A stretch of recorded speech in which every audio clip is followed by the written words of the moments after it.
Est-ce que tu te sens souvent comme un robot, déconnecté de tes émotions? Est-ce que tu coupes avec tes émotions, que ce soit en utilisant un moyen ou un autre, ou tout simplement en tournant la switch à off?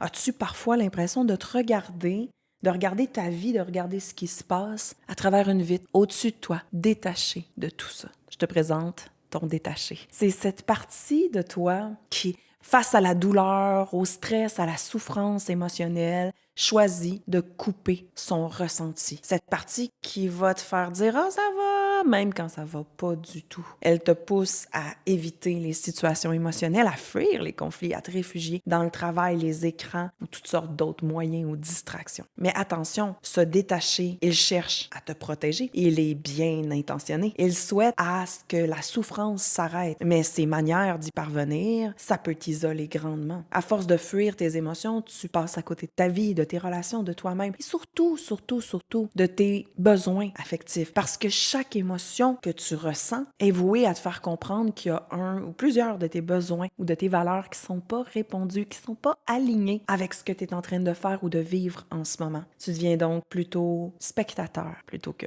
réalisateur dans ton propre film. En tant que psy, je peux te dire, par exemple, que ce détaché-là, on n'arrivera pas à le supprimer complètement, mais on peut lui apprendre à baisser la garde un petit peu, à laisser un peu plus de place à tes modes enfants, dont l'enfant vulnérable, anxieux, abandonné, triste, l'enfant en colère, et surtout à l'adulte sain, plutôt que de prendre le contrôle de tes actions et de tes émotions la plupart du temps. Si tu veux mieux comprendre toutes les différentes parties de toi, les cartons BAMS sont là pour t'accompagner. C'est un outil que j'ai créé pour que tu comprennes tous ces différents modes, ces différents personnages qui habitent à l'intérieur de toi et quels sont leurs besoins affectifs et leurs idées ou leurs schémas qui sous-tendent leurs actions.